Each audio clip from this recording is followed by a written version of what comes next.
Bueno, hoy estamos con Gwen de la ONG The Nature Conservancy, que es una ONG internacional. Y quién mejor que Gwen para que nos cuente un poquito de su trabajo en esta organización y los proyectos de conservación que se llevan adelante particularmente en la estancia Fortín Chacabuco y en otras aquí en el Parque Nacional. ¿Cómo estás, Gwen? Buenas tardes. Muy bien, gracias. Ya me calenté un poco porque había frío hoy. Estuvo muy fresco, sí. Estos días están siendo muy helados. Sí, yo estoy en Fortín Chacabuco, que es un campo acá a 20 kilómetros más o menos. Y en 2008 The Nature Conservancy aterrizó en Bariloche, en realidad. Ahora están en Buenos Aires, pero aterrizó acá con la idea de ayudar a la Patagonia a combatir la desertificación del pastizal. Eso fue como la meta grande que tenían. De ahí en adelante fueron agregando más proyectos. Ahora están en Misiones, están en el Chaco, están en Mendoza también. Y están mundialmente en 81 países. Así que es una ONG muy grande. Acá en Argentina, como dije, empezaron en Bariloche y Fortín Chacabuco en su momento tenía un donante de TNC que quería donar la estancia a la ONG para que tenga un lugar para probar cosas, porque no tenía algo físico todavía en Argentina. Bien, y hay algo importante que decís, esta donación sirve para qué, digamos, qué es lo que hace TNC en ese lugar en particular, y bueno, ahí más o menos nos tiraste la idea de lo general que hace y eso conlleva muchos otros temas. ¿Cuáles son los proyectos de conservación que está trabajando TNC ahora? Bien. Cuando llegamos nosotros, hace más que 10 años ya con mi marido, dijeron, bueno, el campo es un campo chiquito, por lo que es campo acá en la Patagonia, pero está muy clave, está muy cerca de Bariloche y el donante siempre tenía esa visión de que iba a ser el Palermo futuro de Bariloche. ¿Cuántas hectáreas son, Fortín? Son 4.500 hectáreas. De esto, cuando estaban en proceso de donación, hicieron un estudio con muchos científicos acá de Bariloche y de Buenos Aires y dijeron, ok, ¿qué especies de valor hay en el campo y en Patagonia que queremos preservar? Y cuáles son los exóticos que queremos que se disminuyan. Y tanto flora y fauna, o sea, no solamente, por ejemplo, el ciervo jabalí, claro, que es un exótico. Y ahí hicimos, de hecho, un póster con parques que tenemos donde dice las especies. Entonces, desde allá, la estancia dijo, bueno, las especies de nativos que tienen valor los vamos a proteger y los que son exóticos tratamos de disminuirlo. Pero bueno, como sabemos todos, los exóticos fauna se mueven, o sea, ahí está el ciervo, el jabalí, el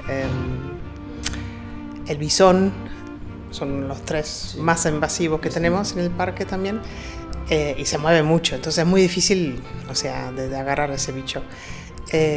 Y los nativos, como el puma, el zorro, el zorrino, el guanaco, también se mueven, pero bueno, nosotros por lo menos hicimos un esfuerzo de no matar puma ni zorro ¿cómo se llama?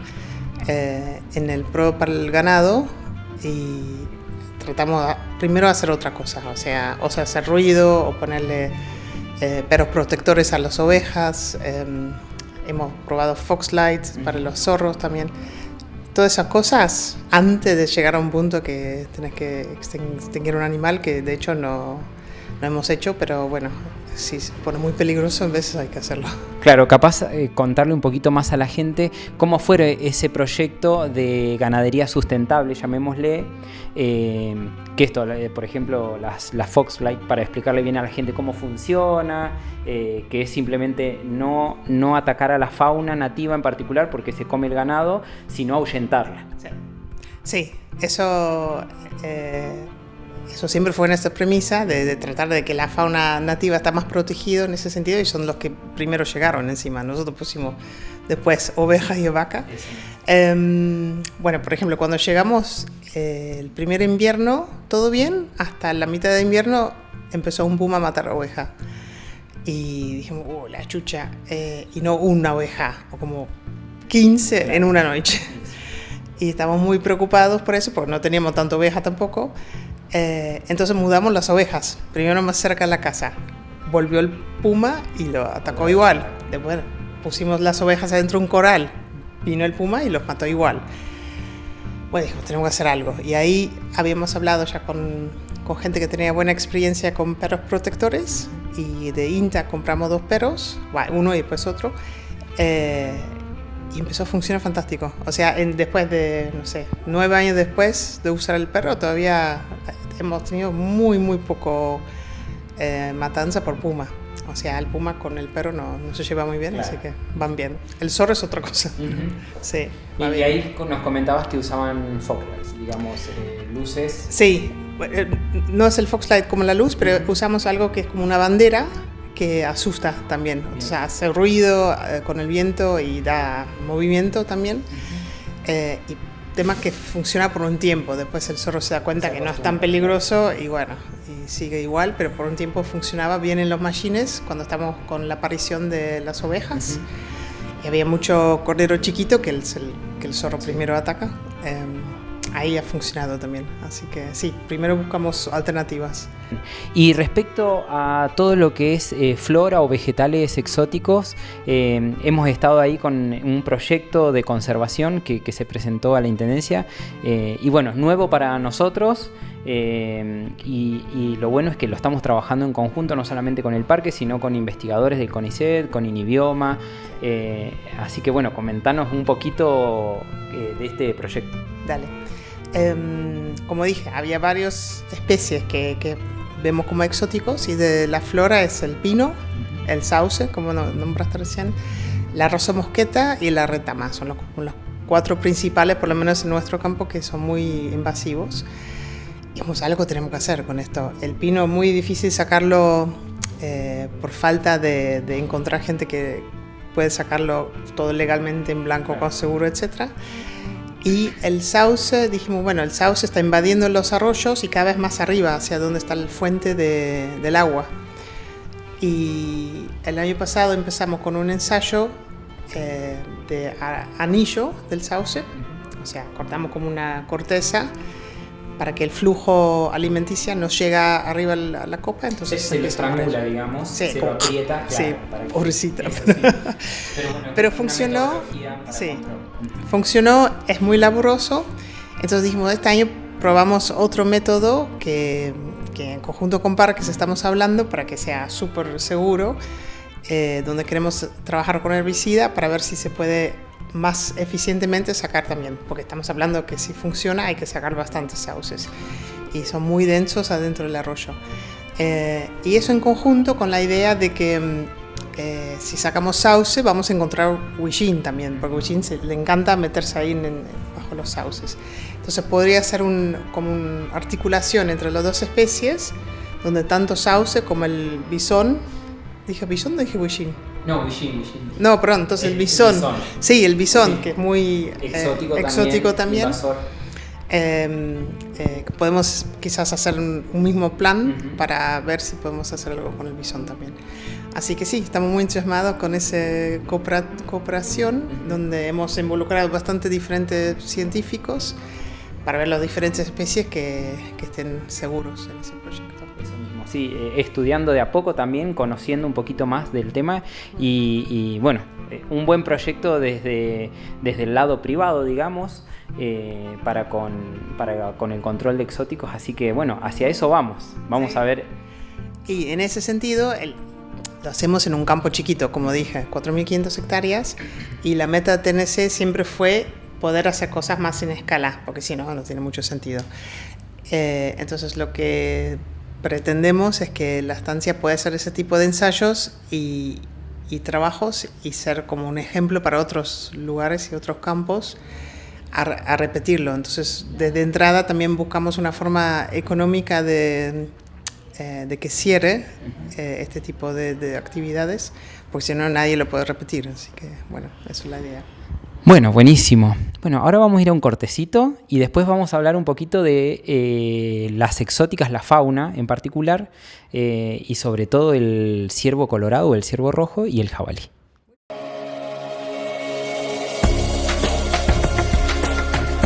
Bueno, ahora queda pendiente hablar de la fauna y sobre todo de la fauna exótica invasora, los grandes ungulados, que bueno, contanos un poco qué hay en particular en Fortín Chacabuco y en general también en todo el parque, ¿no? Que tenemos estos exóticos invasores. En el campo cuando llegamos, como dije, había poca oveja y había mucho ciervo. Después vino mucho jabalí también. Había al principio un poco menos, pero creo que se está expandiendo bastante desde la pandemia, un montón. Y calculamos unos 300 ciervos en total en el campo y toma en cuenta que hoy tenemos 120 vacas, entonces 300 ciervos es casi el doble de cantidad de vacas que tenemos. Como sea, siempre cuando hacemos planificación del pastoreo, que hacemos cada 6 meses, tomamos en cuenta 25% que dejamos a la fauna silvestre, que es el ciervo, jabalí, la liebre, el guanaco. Así que en sí ya es un animal que tomamos en cuenta para esto, pero para no sobrepastorear justamente. Claro. Pero se está aumentando la población tanto en la estancia como en toda la región, o sea, el parque también, y está llegando a una especie muy problemático, porque en muchos campos tienen problemas con el pastizal, de que hay cada vez menos, a tener más y más especie exótico, y además una especie que no está muy cazado por el puma, o sea, no tiene un predador tope que le caza continuamente, como el lobo en Alemania, de donde viene este ciervo colorado. Se está haciendo un problema. Entonces dijimos, bueno, ¿qué podemos pensar hacer? Hace 2 años empezamos un proyecto de control de la especie, o sea, hay caza obviamente en todo el parque, pero cazan principalmente machos. Y si vos realmente querés controlar una población, tenés que cazar también las hembras, porque son los que tienen un hijo por año. Entonces suena un poco feo, pero es como la forma de controlar una especie y por lo menos asegurar que no va a hacer más daño de lo que está haciendo. En Fortín particularmente es la especie tope que come los cipresales, por ejemplo. Todos los chiquititos cipresales que están queriendo crecer lo atacan. Y muchos lo dejan o deforme o se mata directamente. Además que compite con el pasto, que es algo que ningún productor le gusta mucho. Así que empezamos con más que nada un acuerdo con cazadores de club de caza y pesca de Bariloche, y a su vez también dijimos, bueno, y si ven un jabalí también mátanlo, porque es otro problema que está así viniendo muy muy rápido, que no tiene un cría por año, porque si no puede tener hasta 10, creo. Sí, es un montón. Y cada vez vemos más daño en el mallín de la estancia por el jabalí. Así que eso también hay que hacerlo. Y cuando buscamos como soluciones para qué hacer con la carne una vez que está cazado, encontramos que hay como un problema en Bariloche por lo menos, de dónde vender la carne. Entonces, en función de eso dijimos, bueno, necesitamos hablar más con gente de toda la región para ver si podemos facilitar toda la cadena, o sea, no solamente cazar, pero también ver cómo se comercializa la carne, para que haya un flujo y de vuelta esa especie paga por sí mismo, porque si no nadie le va a cazar. Y teniendo en cuenta de que Fortín Chacabuco es una propiedad, una estancia de las varias cientas que hay en la zona de reserva nacional del Parque Nacional, ¿no? Y todos con el mismo problema, ¿no? Sí, tal cual. Quizás lo más cerca de Cordillera lo tiene aún más, porque tiene más vegetación, pero sí, está llegando hasta, por la ruta 23, está llegando hasta Comayo ya el ciervo colorado, así que se está expandiendo todos los años, como yo entiendo, un 2% de territorio se está expandiendo tanto en Neuquén como en Río Negro. Sí. Sí, sí. Y de este taller encuentro que se realizó con otras propiedades privadas, estuvo presente también la provincia de Neuquén, la provincia de Río Negro con sus diferentes organismos, tuvo fauna, estuvo la Secretaría de Ambiente, parques nacionales también, y algo importante que también ahí hubo, era un productor frigorífico, ¿no? Sí. ¿Cuáles fueron un poco las conclusiones a las que se arribó respecto a poder encontrarle un camino útil para aprovechar la carne? Bien, como nosotros estuvimos buscando y antes lo vendimos a la familia Wise, pero todos los productores están también queriendo vender la carne, entonces ya tiene una saturación y no está tomando más carne de lo que puede. Y hablando acá con frigoríficos en Bariloche, no había ninguno que estaba habilitado para Para ese tipo de carne. Sí, ese tipo de carne. Y ahí me encuentro, como estamos en un grupo que se llama CREA, que es un grupo de productores de la región. Me contaron que en Junín sí hay un frigorífico que está habilitado para eso.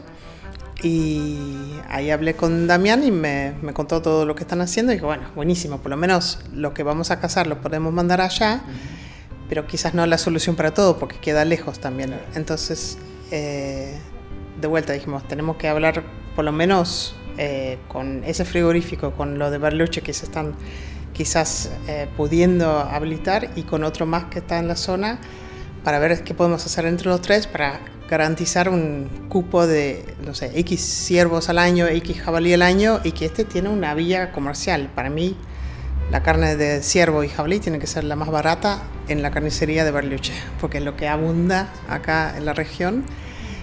No hay que hacer nada de manejo, así que solamente es cazar y venderlo, en realidad. Sí. Sí, y hay otros ejemplos en la Patagonia, ¿no? Por ejemplo, en Santa Cruz, más allá de que es un nativo, la gente accede a la compra de carne de guanaco en carnicerías de la ciudad, ¿no? Sí. Sí, si lo pensás como un aviso más ecosistémico, tenemos X pasto, X árboles y hay especies que lo comen, que son los herbívoros generalmente.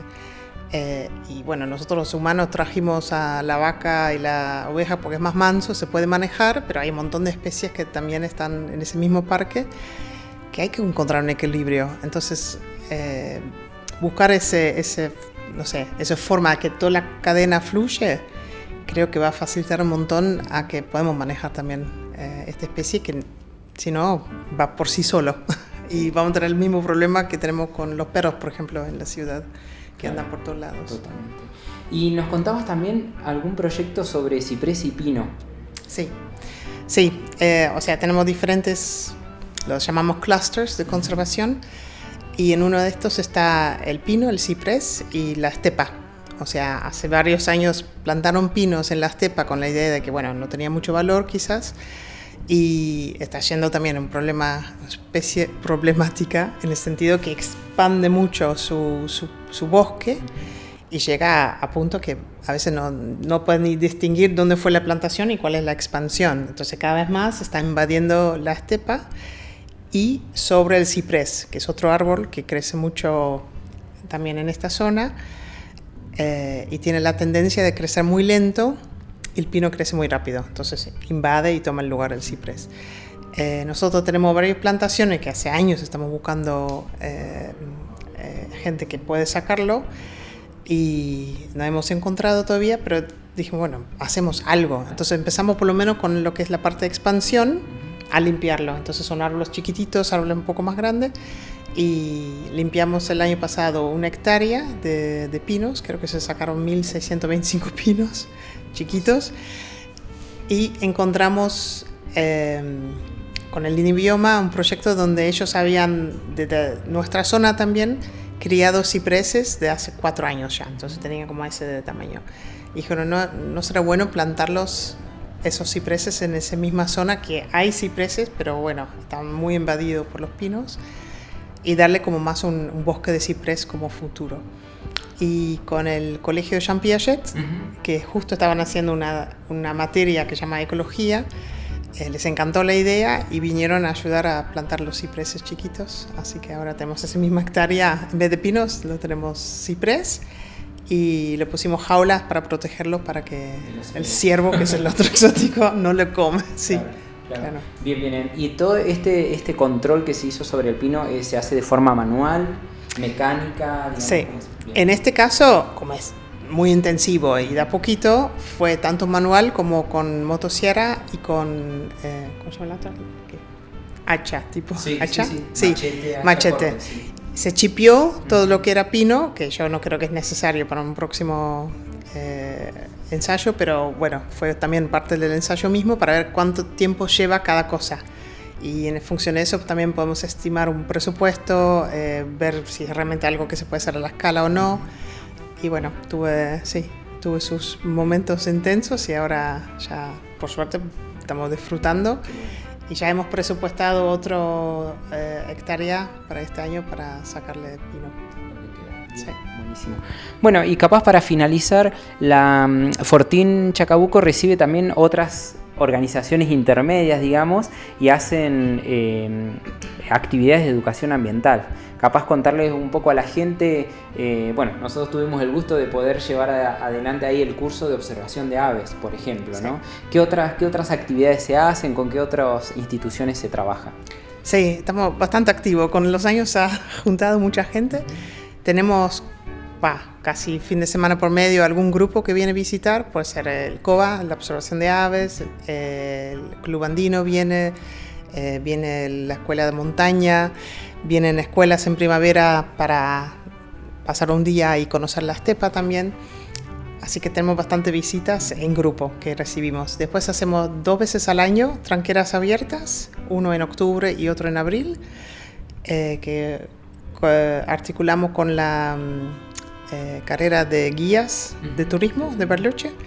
Así que vienen los chicos que se están formando como guía a practicar y guiar a la gente. ¿Y es abierto a la comunidad? Sí, eso? es completamente abierto. Siempre sí, tenemos una página, un Instagram, F Chacabuco, y ahí anunciamos cuando hacemos estos, generalmente es un sábado, un domingo, y la gente está más que bienvenido de anotarse. Bueno, ahí vamos a ir a visitarlos. Igual. Y después tenemos un programa para voluntarios también, de septiembre a marzo más o menos, que muchos son viajeros que están viajando a Latinoamérica y quieren un mes de tranquilidad, por decir. Entonces vienen a ayudarnos. Y hemos tenido chicos de Argentina también muchos agrónomos, muy lindo experiencia. Así que sí, estamos activos en todo sentido. Bueno, antes que nada, gracias por aceptar la nota, que podamos seguir trabajando en conjunto. La verdad es que Fortín Chacabuco está haciendo muchos proyectos y bueno, y ahí los seguimos de cerca y colaborando en lo que podamos. Sí. Así que en octubre seguramente te vamos a ir a visitar con esta jornada de puertas abiertas que hacen de tranqueras abiertas. Sí. Así que ahí nos veremos nuevamente. Bueno, muchas gracias. Muchísimas gracias, Axel, también por toda su cooperación. Está buenísimo. Gracias.